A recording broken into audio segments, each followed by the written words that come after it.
Hello, and welcome to Lore Watch, a roundtable freeform discussion about lore and your favorite media. I'm your host, Joe Perez, one of several lore-focused folks from Blizzard Watch, and I've got my marvelous co-host with me today, Matt Rossi. How you doing today, Matt? I'm infused with pure energy. It's all that Cajacola you've been drinking, isn't it? Yes, I've been drinking crystallized rocks that they just decided one day to drink for no good reason. I mean, let's the weirder things have happened in WoW than drinking liquid rocks that come out from the ground, but if that doesn't give you a hint of what we're talking about today, I don't know what will. Today we are going to be discussing goblins. Why? I probably told them what we were going to talk about a lot more effectively than a hint. Maybe. You just came out and said it. You could have done that up front. I could have. This is you being like a goblin. Yes, which is, sometimes more fun. But yeah, we're going to be talking about goblins today because coming up very, very soon in World of Warcraft's retail experience, we will be going to the Undermine, which is basically been something that the goblins have been talking about since they were introduced into Warcraft in the beginning. And doesn't that kind of freak you out a little bit? Like, because we remember reading some stuff about goblin origins, and if you consider that stuff combined with some of the stuff we've learned in this expansion, I'm starting to think that the shadowy figure behind everything is a lot closer to home than we think. Yeah, there's a very distinct possibility about that. But we are going to be talking about goblins today, and if you have questions about goblins or really anything, you can go ahead and send those in, as long as it's lore related. I mean, and even if it's not, if it's for the other show, that's fine too. But you can send those into podcast@blizzardwatch.com, specify the show that it is for in the subject line, as well as any special pronunciation of your name alongside with it. If you want to hit us up on Discord, we have the Q&A Podcast Questions channel, where you can do the same thing. If you're a Patreon subscriber, we have two different ways that you can get a hold of us. One is the Patreon Q&A Podcast Questions channel, where we tend to look there first as a way of saying thank you for those of you that are helping us keep the lights on. And you can also send us messages directly through Patreon, which Liz and or Dan will make sure they get to us whenever they possibly can. So I guess we could start talking about goblin origins before we start talking about organizations, but I don't know how much time we're going to really have to spend on it. So do you want to shortcut what we know about goblin origins? Okay, goblins existed. They were kind of weird little guys. Mimiron, the Titan Watcher from up in Ulduar, noticed them and decided to mess with them. He did some experiments, and he seemingly, somehow, and we don't know how, activated their minds and got them super creative and super interested in doing things. Unfortunately, and this is one of those things where we don't really know what exactly happened, he just decided to F off, or perhaps something else happened, which we might talk about, we might not. And he basically left them alone. And the problem is that without whatever he was doing to them, they started to lose the ability that they had gained. They discovered a magic rock that they called a Kajamite, because for one thing, it was on the island of Kaja. I think it was even an island then, but whatever it was on the island Kazan. And they began using this rock to effectively get ideas. And see, here's the thing. It didn't make them smarter. It wasn't this increases your intelligence thing. They were already pretty smart. It's just that they didn't have the kind of intellect that they required for all the inventions they were trying to do. Holding on to this rock or ingesting it in various ways caused them to get ideas. Like, they would suddenly, like, what if I invented a rocket-powered underwear? And then they would go and do it. However, their natural intelligence seemed to now be aimed at exploitation of things. Not just their ideas, but the area around them. They would look at a place and go, ooh, what if we sold that? Or, ooh, what if we got other people to dig that up for us so we didn't have to? And keep in mind, for a long time, the goblins entered into a period before they found the magic rock. In fact, they found the magic rock because of the trolls. Specifically, oh bloody heck, I cannot remember the name. They're the biggest, most powerful troll tribe at the time. Thank you. The Zandalari trolls had enslaved them and had them digging up the magic rock because they were using it in various rituals. We even see that in Battle for Azeroth. We see that the Zandalari still use the Kajamite type rock to create various magical effects. So they know it's got something going on too. But we didn't actually get to go to Undermine in that expansion. We're going to get to go to Undermine in the new expansion. That's a basic, really quick and dirty overview of what's going on with goblins.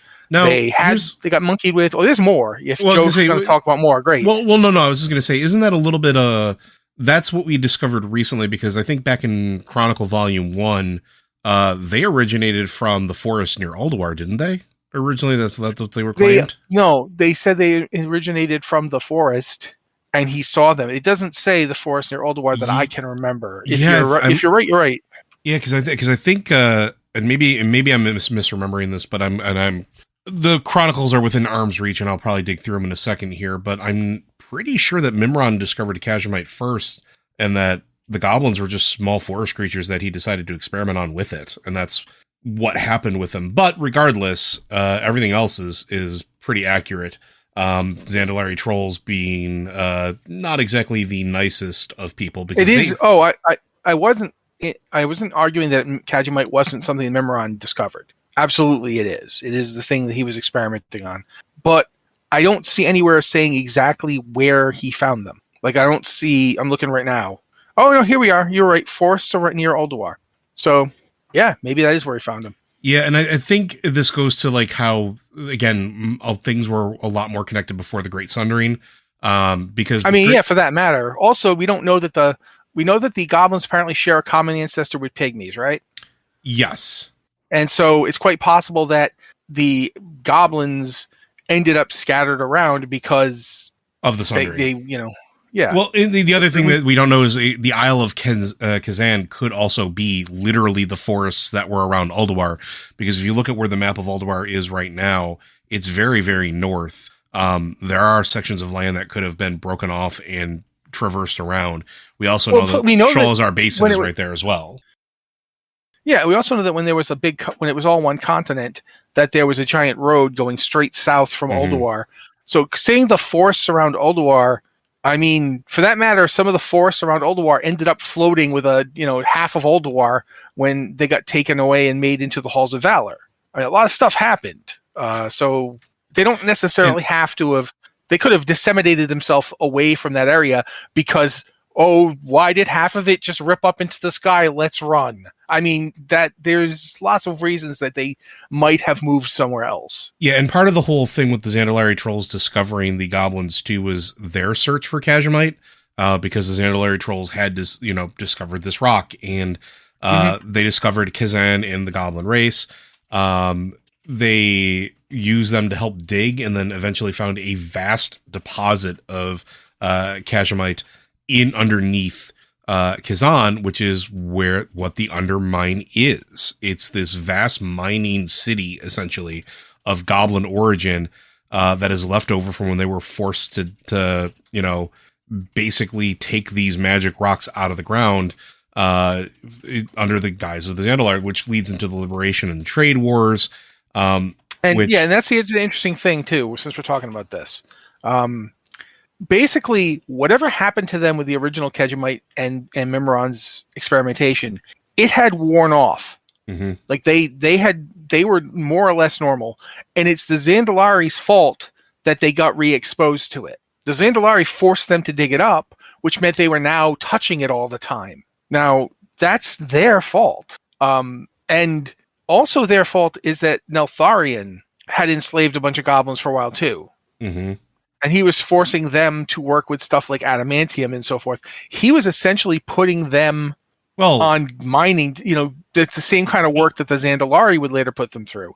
So there's also more to that too. Like the creation of the demon soul was created with the help of the goblin artificers, led by Meklo. They were the ones that fashioned the adamantium plates to hold Neltharion's body together when the demon soul's power began to overwhelm him. So essentially, people kept forcing the goblins into contact with weird subterranean elements, and then got surprised when they got affected by weird subterranean elements. But I was gonna say the liberation and trade war is where we start to see goblins take on a more modern form, right? So, it was the Kazimite and the exposure to it that led them to sort of become what they were by breathing in the dust of the ore, it brought back their intelligence, and they started a rebellion. They gathered any materials they could find and hide in order to create a wide range of weapons, traps, explosives, and then 100 years before the opening of the Dark Portal, the Troll Overseers were overturned by the Goblin masses when they stormed out of the mines, armed with technology that the Zandalari had never seen before. And also they had the hobgoblins as shock troops, which were usually the hobgoblins are like pretty docile. Mm-hmm. Like they don't like you. It's easy to enslave them, and so the trolls didn't think anything of them. They weren't hard to order around. But once the goblins were ordering them around, now they but they are ridiculously strong. And then Zandalari were not ready for that. Now, that's not to say that immediately after the liberation was done that the goblins all fell into lockstep with each other, because immediately after expunging the Zandalari from the Isle of Kazan, they turned on each other. Big time. Chaos. There was for one thing, they kept getting different ideas. Everybody's getting different ideas from the Magic Rock about what they should or shouldn't be doing. And also, I don't know how to put this, but when you all have a common enemy, it's much easier to provide a united front. But once they're gone, now you start looking around at all the other people going, wait a minute, why should they let them be in charge of me? Which I'm me and I'm great. Why shouldn't I be in charge of them? And if everybody's thinking that, very quickly things fall into kind of shattered pattern. It's like dropping a mirror. Now suddenly there's just broken glass everywhere. Yeah, and what wound up happening is as chaos was going on, as allegiances were being made, because allegiances were in fact being made, eventually cartels were formed, the ones that we know of today. Battles were getting completely out of hand. Nobody was actually winning, and it was bad for business. So what wound up happening is that the cartels, for better or worse, brokered a bit of a truce. The conflict never really ends, but it becomes a lot more of a Cold War with various engagements here and there and a whole lot of corporate espionage, because that's just how they kind of roll there. But the cartels are still rivals. They are trying to outsmart each other. They're trying to out-earn each other, because at the end of the day, Goblin society is still based on one simple fact. They who hold the most money wields the most power. That's just the Goblin way of things. And that kind of leads us into where we currently see and have interacted with goblins for, generations at this point. And there are so many. Yeah. Good. At least several hundred years at the minimum, probably closer to a couple thousand. Yeah, and there are so many different organizations that the goblins belong to, not just the cartels, because even the cartels have subdivisions within them as well, right? So, plus there's also there's cartels that we don't even know what they are. There's a trade prince. He's in the Goblin Pleasure Dome. I can't remember his effing name, but I can't. But if you find him when you're doing Gallywix's Pleasure Palace, you end up seeing him, and he's apparently allied to Gallywix at the time, and he's working with the Bilgewater cartel, but he's obviously not the trade prince of the Bilgewater cartel because that's Gallywix. So who is he trade prince of? We don't know. We never find out. Deny, I think it. Doniais. I can't remember because obviously I never heard it said. I just read it in the game. But he's got a ton of gold, and he's apparently doing something, but we never find out what. Well, I'm sure we're going to at some point. But let's do a brief rundown of some of the organizations that we may have dealt with over the years, and as well as the major cartels. And I think we can talk about some of the major points of them. So we've seen a lot of them since Goblin's been around since Warcraft, right? Like the original days of Warcraft. They were the ones that, built submarines or commandeered turtles. We won't go into too much detail about that. You can look that up on your own and be sad if you so choose. But we have things like the Tinkerers Union, the Trade Coalition, the Kazan Blaster Boots Inc., Black Fuse Company, which we've definitely dealt with them before, the Undermine Insurance Unlimited, which we're going to be dealing with soon, the Copper Street Gang, like little tiny organizations like that. And then we had the big cartels, such as the Venture Company, the Steamweedle Cartel, the Bilgewater Cartel, Booty Bay, which is a cartel, the Everlook Organization, Gadgetsan, Ratchet, and Snuff Inc. There were some others that existed in the RPG books that are not canon yet and might not be, depending on what happens in the next content release, the next tier. But those are the ones that we've probably dealt with the most. The Venture Company and the Venture Co. Mining Division are probably the one that we've been dealing with for the longest amount of time. If you go to Stranglethorn, they're right there. They're one of the first ones you ever encounter. The next one being Booty Bay, because them and the Black Flame are literally right there. Bilgewater is probably the next most, I don't want to say prevalent, as far as like villains go. But we deal with them a lot as well. Steamweedle being probably the most neutral of the organizations, being the minds behind the Smokywood Pastures and other groups like that, but not without getting their hands dirty. The Blackwater Raiders are part of that organization as well. So which cartel or which one would you want to start with, Matt? What do you think? What is the most interesting to you? I mean, maybe we should talk about the Bilgewater, just because, I mean, either the Bilgewater or the Steamweedle, because both of them have allied with the Horde at one time or another. The Steamweedle were very Horde focused during the original Second War, and the Bilgewater cartel joined the Horde after the Cataclysm. So either one of those two, I think. I guess I'll start with the Steamweedle, just because they have been around for a while. I think the Steamweedle might be the first goblins we actually encounter if you were playing Warcraft. Like, they're the ones they're they're neutral, right? Mostly. I wouldn't say that then, and they were very much in the original First and Second War stuff. When we first meet the Steamweedles, they were definitely not neutral. They started off like in their own things, like they drove the trolls out of a small town, stuff like that. But they join up with the old Horde pretty fast. And Trade Prince Steamweedle deliberately allied his cartel with Doomhammer. And he was like, yeah, whatever you need, technology, whatever. So they were very far from neutral in the first and Second War. The First War, obviously, the Horde ultimately won it. They destroyed Stormwind. Thank you, Matt. Jeez, I could not remember the word Stormwind. It's right there, Stormwind. Jeez, they helped destroy Stormwind. They were alchemists and sappers and all sorts of stuff. They essentially come in really hard when Doomhammer is fully in charge of the Horde, and they are very much a part of how his organization does as well as it does. They provide them with things that they didn't have, like, for instance, a trade network and boats.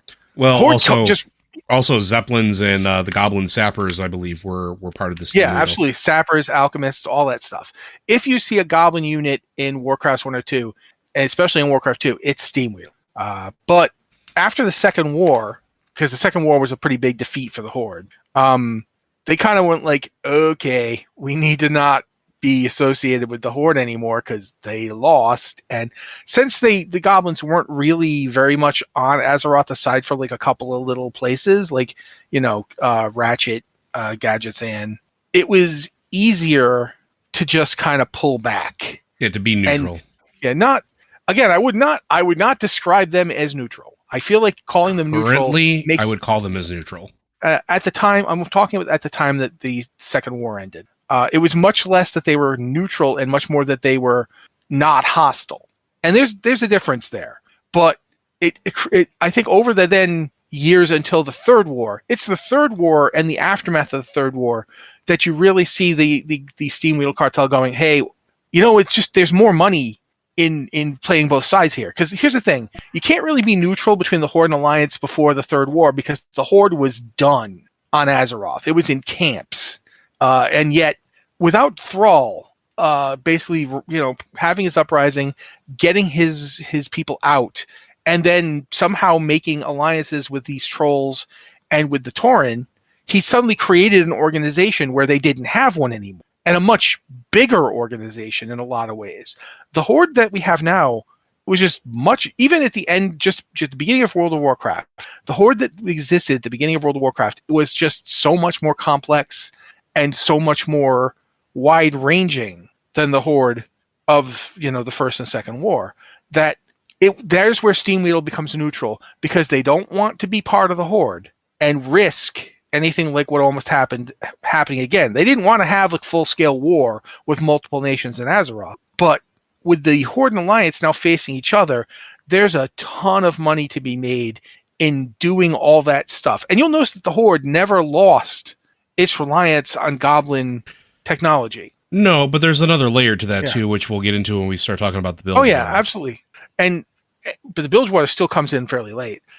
What I'm saying is I feel like the Horde, the goblins could be seen almost as economically neutral, but providing services to the Horde that the Alliance didn't or couldn't make use of. A lot of it, I think, was just them being wary because they already had the gnomes, and they kind of felt like if we start doing the goblin thing, we'll let them learn too much about us. They'll know too much about us. But regardless, Steamweedle no longer wanted to be in the business of fighting alongside either faction. They wanted to be in the business of essentially, what do you need? Oh, we can't help but notice you're in this area and you would like things. We happen to have those things. Let's talk. And I think the best example of goblin neutrality, oddly enough, is Winterspring. Yeah. There's that little goblin town up there. I can't remember what its name is. Is it just named Winterspring? Or no, it's something else. But that little town is the perfect example of, you go up there, it's almost a pristine winter, it's on the cusp of being almost boreal. It's this straight up icy cold, not tremendously hospitable place, and right smack dab in the middle of it, there's a bunch of goblins making money. And that's the kind of thing that's what Steamweedle really turned into, in my opinion. That's where you can find neutral Steamweedle. Because those goblins don't care who you are. You show up, you've got some business, that's all they're interested in. So that to me is what's fascinating, because with the Steamweedle across World of Warcraft and across Warcraft beforehand, you get to see the way goblin minds work in multiple varieties. Because it's always mercantile. The goblins of the First and Second War are mercenaries. They're not with the Old Horde because they like them. They're with the Old Horde for money. The goblins of the Third War and World of Warcraft, up until today, the Steamweedle especially, are mercenaries. But they don't want to fight with you. They want to sell you weapons, or sell you resources, or sell you location. And I think that's an interesting switch. Like the Steamweedle definitely feel like they changed as an organization, but not by becoming less goblin. Mm-hmm. Does that make sense? Like they stay goblin through it all. They're always goblin. It's just that they look at how do we best do this?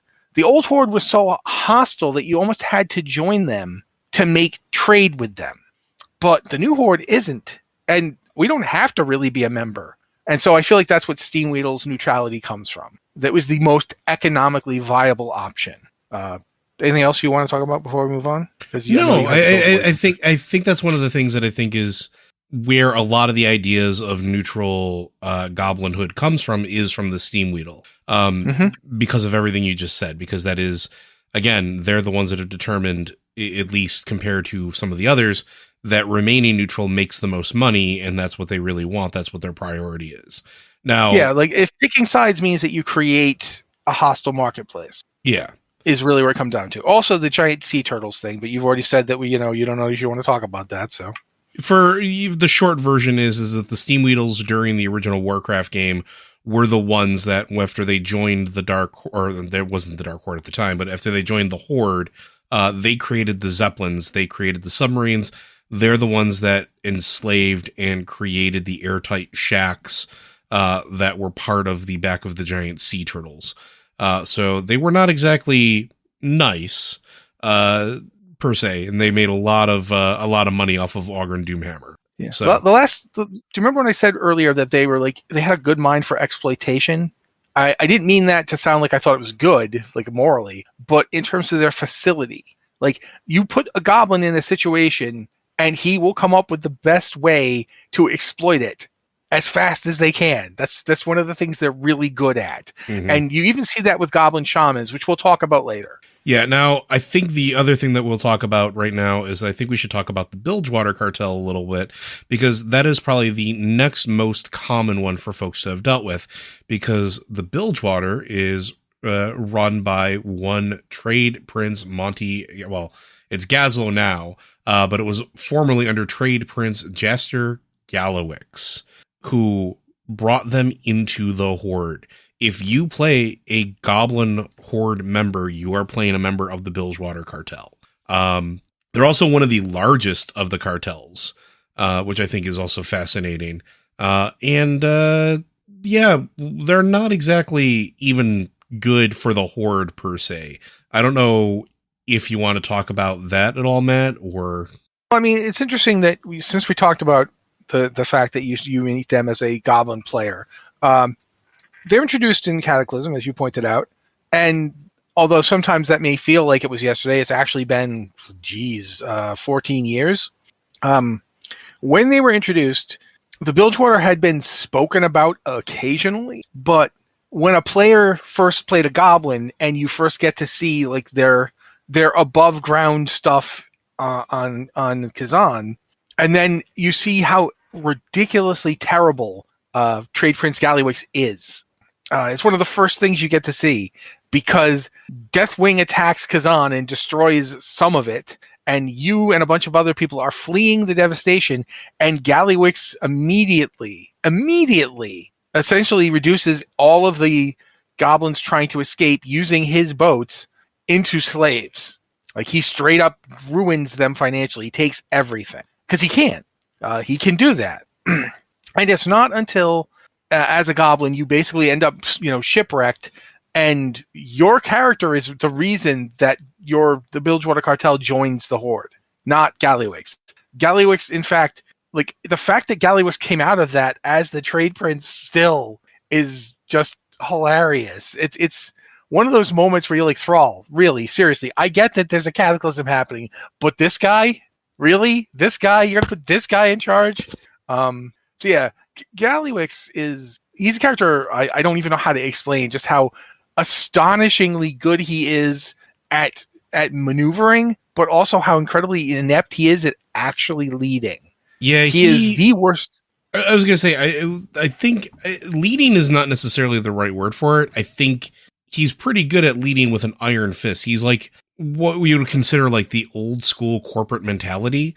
I don't disagree with you there. I just think when I say, go ahead. Yeah, but that's ruling. That's being in charge. That's not leading. Leading is Fair. Making decisions that are good for you and the group you're in charge of. And that's where he is not a Viking. That's where he is a boat sinking. His every instinct he has will always be to benefit himself and only himself. And he will never, ever take a decision that will be slightly less profitable in the long run, in the short run, but will benefit more people in the long run. That's not Gallywix. Gallywix's first thing when he hears about something is, how do I exploit this? Mm-hmm. When Sylvanas begins making moves in the lead up to Battle for Azeroth, he knows full well that she is not trustworthy and she's going to do horrible things with Azerite, but he's thrilled to help her. And I think we've talked about this before. It is through Gallywix that we get a sense that Azerite has a relation to Kejimite. Yeah, because he's his scepter, the one that he's had since the very beginning. It's revealed that it's Azerite, or at least something between Kejimite and Azerite, right? Like he like, we don't know when he found it. We don't know how long he's had it. But we do know that it has likely been part of the reason he's been able to position himself as effectively as he has been since the Copper Street conglomerate, and as well as positioning himself as an advisor to the Tinkerers Union, making himself embedded inside of the Trade Coalition, and working his way up to being the second in command at the time of Trade Prince Maldi, who then, was in charge of the Bilgewater, only to be replaced by Gallywix, who by all accounts is smarter and more ruthless than the average goblin. Most people have felt this way. Yeah, and it's also interesting as we go through. At this point, you have to say the Bilgewater, once they join the Horde, obviously they're a Horde organization, so there's not a lot of coexistence with the Alliance. But even as a horde organization, you see a lot of horde people very wary of Gallywix and the Bilgewater cartel. Mm-hmm. And I don't know how to put this. Like, in a lot of ways, you can tell that even his friends and allies at the time, like when he comes up with the idea to turn Azshara into a giant horde symbol, that's Gallywix. Gallywix is like, yeah, we'll do this. Gallywix gets a lot of ideas. Many of them make a lot of people go, huh? And I think it's telling that the main dungeon run by Gallywix in Battle for Azeroth, a lot of horde people go attack it. Because they know there's something wrong here. There is something seriously wrong with Gallywix and everything he's doing. And I find that kind of fascinating. There's just a ton. I don't know. It's interesting because are we going to get to see... one of the things I'm interested to see is how much of we see of the Bilgewater fairly soon, right? Or is that already out? Like the patch dropped? No, the patch hasn't dropped yet. So we're going to be seeing them as a prominent factor in the upcoming. So far, the only thing that we've really seen with the Bilgewater in game is Gallywix being ousted from control of the primary Bilgewater and Gazlowe taking over. Basically, Gazlowe formed a goblin union within the Bilgewater, took them over, and is now trying to lead them to more sustainable futures, including so much as showing them, hey, you don't necessarily need to cut corners to maximize profit, because if it blows up and you can't use it again, you've just wasted all that money. And then them going, I never thought of it that way. Huh. Fascinating. Or, hey, yeah, and it's also interesting. It's also interesting since you point that out. We should talk briefly about the fact that Gazlowe himself is a figure who's essentially been part of like multiple cartels at this point. Yeah, and because he was very much a part of not Ratchet. No, it was Ratchet, wasn't it? Gazlowe's major operation was Ratchet. Not kinda. So yeah, he was part of the Steam Weedle for a long time when it was in Ratchet, and being in control of Ratchet. He was also then part of Mega, the Grease Monkeys, and then eventually the Horde Council, which is where he's at right now. The Mechanical Engineer Guild of Azeroth is Mega. So he, at one point, was just like, I just want to build stuff. He's the one that was part of that whole sponsoring races at Fizzle and Posix Speedbags and Thousand Needles. The other races that used to take place in the Charred Vale. So he's been around, and he's been in part of many different organizations, but not nearly as many as Gallywix was.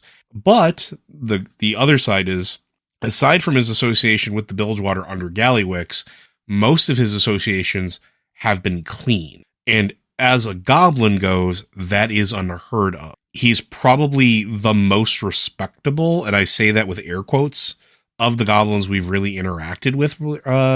And originally, he was a Warcraft 3 hero, by the way, in case people forget. In the Frozen Throne, he was a sapper, which is always fascinating to me. So it is, the Bilgewater are today probably the most common goblins you see. Because, if you're playing a Horde, the goblins that are in the Horde with you are Bilgewater. And they're led by Gazlowe now, and have been for like an expansion or two now, right? When did Gallywix get kicked out? End of last expansion, I want to say. Well, I know that he was still Gallywix was still alive. End of Battle for Azeroth, I think. Yeah, he was still alive to Sylvanas until she went through the portal and everything, and then he was like, okay, I guess I hear the writing on the wall there. But Gallywix and Garrosh got along really well. Garrosh was a lot of money for Gallywix, and so yeah, it's Garrosh also lacked the level of scrutiny that it probably was required. Yeah, exactly. That's nothing Gazlowe liked better than being able to take. Not Gazlowe, Gallywix liked better than being able to like cut those corners that Gazlowe's like, don't cut the corner. But I will say that right now, the Bilgewater are probably the biggest day-to-day guild. Like they're the most well-known goblin cartel, because they're the ones who most, if you're playing Horde, you see a goblin and a player, he's in the Bilgewater. Like the goblins who are NPCs in your Horde towns, they're in the Bilgewater. That's who they are. If you go to a neutral location, like say again Gadgetzan or Ratchet, then the goblins, the NPCs that you see in the goblin character, those goblins are more likely to be steam weed. But it doesn't mean that there's like a ton more, as Joe pointed out. There's more cartels, there's more sub cartel, there's groups that are not cartel sized but are still their own individual organizations. There's a lot of different goblins out there. Should we talk about the venture company? Go for it. The venture company is probably the next one that, like I said, I think we've dealt with it the most as and I'm going to air quote villain here, because they're super capitalists is really the best way to put them. Like, well, for instance, as the Motherlode, they were the ones that took over the Motherlode on Kazan. Yeah, their biggest claim to fame is exploiting Azeroth's natural resources regularly. Yeah, I mean, if you played, if you're in WoW Classic right now, or if you played back in the day, every time you came upon goblins doing something that you didn't want them doing, it was almost certainly the venture company, because like Steamweedle Cartel didn't want to fight if they could avoid it. And the Bilgewater, like I said, they joined the Horde, and they were like kind of existed before that, but we didn't really see them that often. So it was almost always the venture company when they were clear cutting a forest, like Stone Talon. Absolutely that's all venture company guys. If you go to Mulgore and you find the goblins there, that's the venture company. The ones they even like in Battle for Azeroth, Burning Crusade, the ones on Azure Mist Isle, that's them. The ones in Stranglethorn Vale, the Eastern Kingdom, Sholazar Basin, they're all over the place. Grizzly Hills. If you find goblins doing something that we don't want them to be doing, it's almost certainly the venture company, who sometimes call themselves the Venture Trading Company, or just Venture, or Venture Co. This cartel is... It would be fair to say they're neutral in that they don't care who they rip off. Well, which is interesting, because there's one caveat to that, which was Grimla Frizzlecrank in Dragonflight was sent by the venture company up to basically see what the prospects were going to be on the island.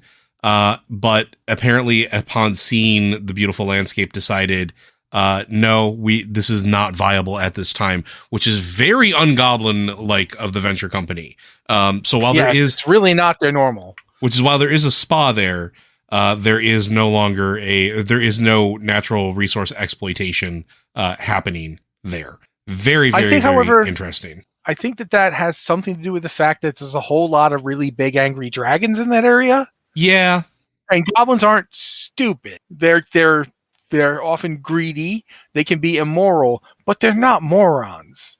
And so it's at least, I gotta say, it's at least a thumb on the scale of doing the right thing for once, because, on the one hand, sure, we could probably make a lot of money here, but on the other hand, have you seen how many dragons there are? Yeah, there's a lot of dragons here. Yes, so many. And also, I wouldn't be surprised if it turns out that the goblin is in fact a dragon. Let's just say it wouldn't shock me. That is entirely possible. Have we seen a dragon who's chosen a goblin form yet? I don't recall off the top of my head, but we've seen a few gnomes, so it's at least within the realms of feasibility. Yeah, so that would be wild if that turns out to be the case. But I'm definitely here for it if it is.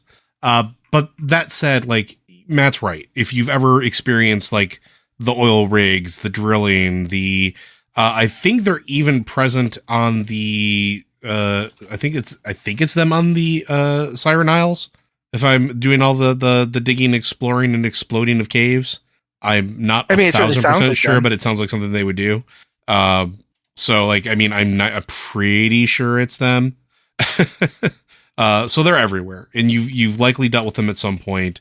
And if you haven't dealt with them at some point, you will be. I don't know what their role is going to be in the next content release, though, since, again, we're going after mainly Gallywix and his casino / attempt to get more money and therefore get more power within Goblin Society again. Yeah, it should be pointed out that the Venture Company actually have been enemies to Gallywix, because they were the ones who attacked the Motherlode, creating like a situation where, people were like, I don't like either of these groups.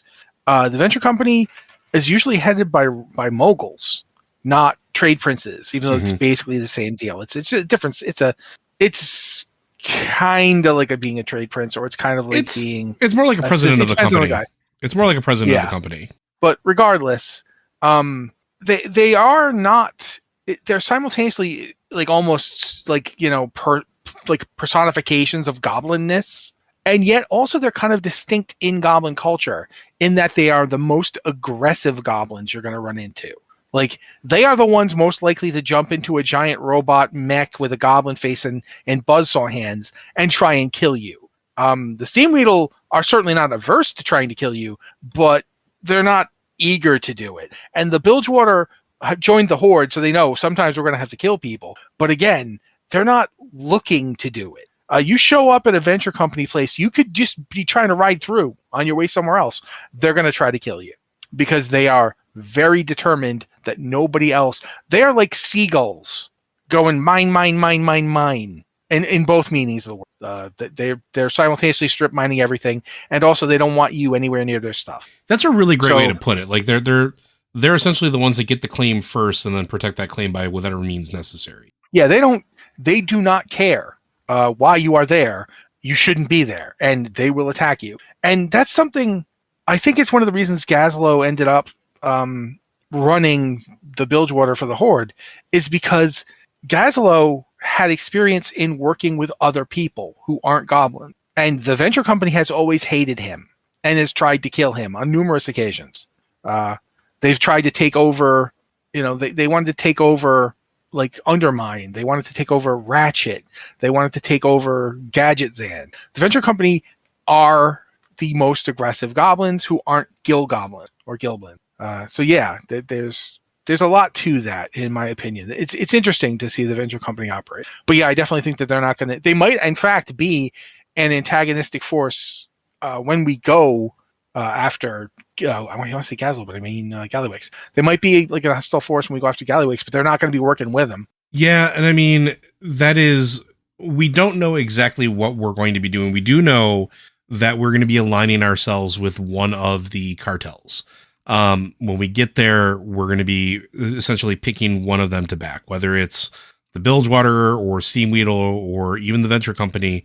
They're all options for us to sort of get in line with. And whatever we do is all at the behest of making sure that Gallywix doesn't get more power or disrupt things more than they are. Because I think that's really the concern, right? Is Undermine is the center of goblin commerce, and maybe we should talk about like Undermine in general.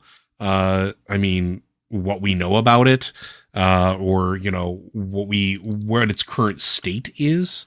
Well, I think that would be you, for the very simple fact that I just talked a lot, and also because I don't know as much about Undermine as you do. Which is fair. So it is the capital city of the goblins, right? It is the site of the revolution, the site of where they essentially were born as a goblin race. It's underneath the bowels of Mount Kajaro, which is an active volcano.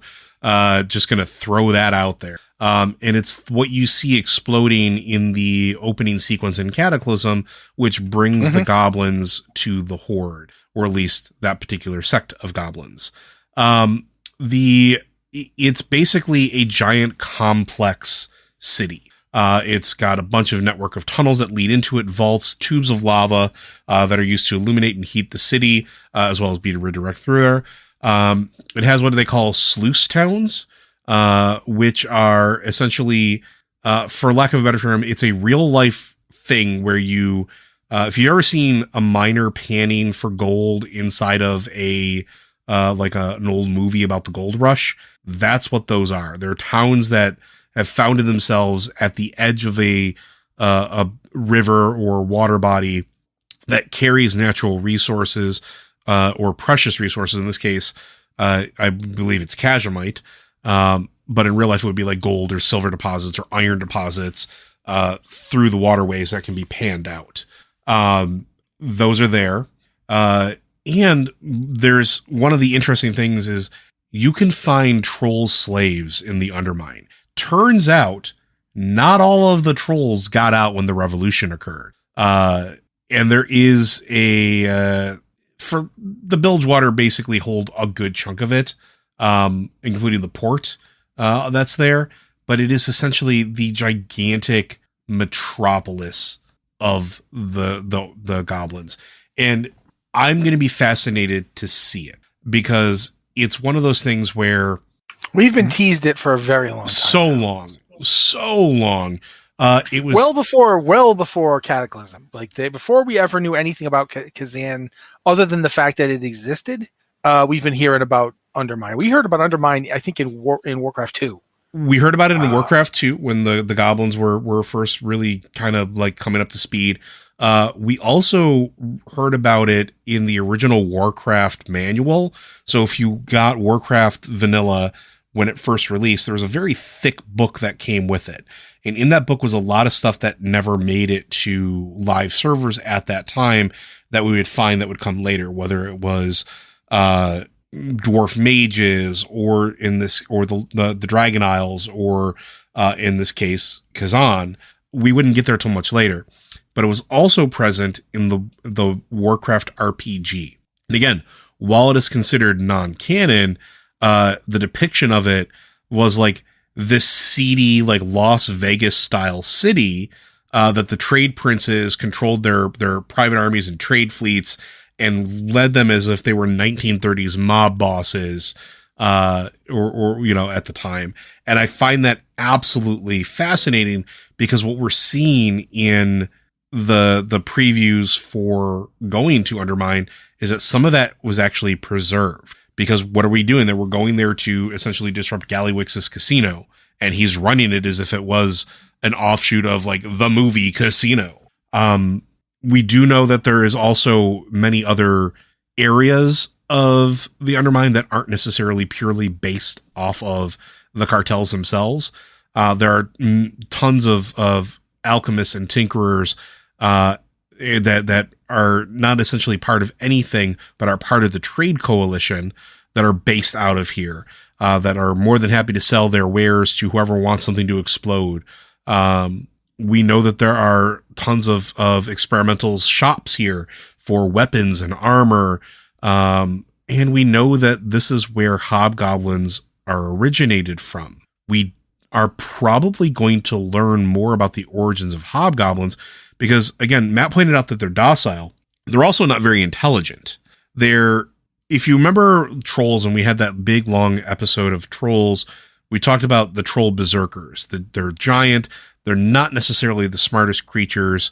Hobgoblins are kind of in that same category. And, if you go to the Dead Mines, one of the first bosses you come across is a hobgoblin with a goblin that rides his back.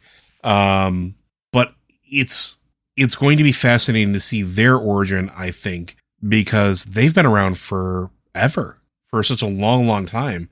And we don't really know how they came to be. Like, what are they? There's one of the arguments is that they were made by goblins. I think it's said, I can't remember who said this, but something about you take a goblin, make it fatter, bigger, stupider, and uglier, and you have a hobgoblin. Add to that a nasty mean streak, and we've got a problem. Something like that. I have to go look that up again where I got them, but I know it's from somebody. But there's there's arguments that they're basically regular goblins who are altered by alchemy. And one description, and this one I'll freely admit I find hilarious, is that they're dumber than an ogre with a hangover. So what's going on with the hobgoblins? Why do they exist? Why would goblins make them? Obviously, they're probably pretty good shock troopers. But we also know that we know that they existed during the time that trolls were in control. Yeah, so it's very possible that the trolls made them. And then the goblins basically managed to get them to, say, hey, we're related. You should help us kill those guys. But regardless, their first appearance was in Cataclysm. And so we saw them with the Bilgewater. And the Dominance Offensive apparently brought in heavy mooks, which is, hobgoblins. Hobgoblins, mooks is one of their titles. That's not my fault. I didn't name them that. I know Mook has problems. Joe in the past has schooled me on Mook, but that's what they're called in the game. So yeah, you've got that too, that they're being used by shock troopers, and they can also be affected by Khajiit. just like a normal goblin. Like, you can make a smart hobgoblin if you Kajamite him up. And that, to me, that's fascinating. Why has nobody experimented more with this idea, man? So we'll see what happens with that. I would love to see more. I mean, I'll be upfront with you. I would love it if hobgoblins became a playable race.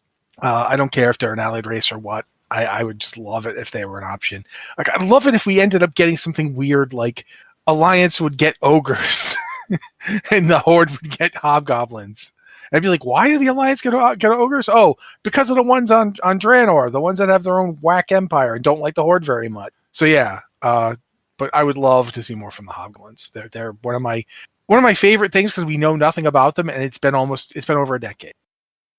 Yeah, and to talk more about where we're going to the Undermine, one of the things that patch 11.1 is promising is that we're going to be really understanding the way that Goblin society works, and it's not just an industrial complex. There are homes here. There are streets of where drag racing is going to take place. There's an entire culture here that we have never seen anything other than glimpses barely seen. Right. Like in the original Goblin starting thing when you were playing in Cataclysm, you started your Goblin character.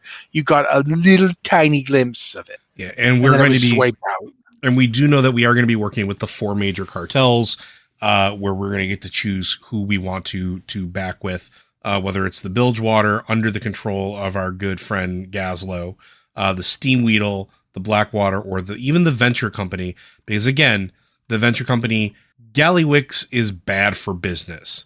Gallywix has still control over a good chunk of the Undermine, because even though he's out of the Horde, even though the Bilgewater have sort of, kicked him out of their main control, he's got a lot of money. And the Gallywix, his main source of income, I think at this point, goblins love to gamble. And we know that for a fact. Yeah. But that has been one of the major ways he's made money this whole time. That's what the whole deal in Ishara was. Mm-hmm. It was another casino. He loves the things because it really appeals to goblins, because the idea is, hey, we're smart, so we'll obviously win this gamble and we'll get money for nothing. Getting money for nothing is just the dream. It's the goblin dream. If there was an actual tree that just dumped money when you shook it, goblins would never leave it. They would die of thirst trying to shake more money out of the tree. So yeah, and yet at the same time, they're smart enough to know that the house always wins. So they always want to be the one in charge of the casino. Yeah. If you want the money and the house always wins, you become the house. That's the goal. And again, just not to put too fine a point on it because we only have a few minutes left. But it's one of those things where we're going to learn the true depth of goblin transactional relationships. And Matt talked about this a little bit earlier. Goblins are very good at transactions. Everything they do is a transaction.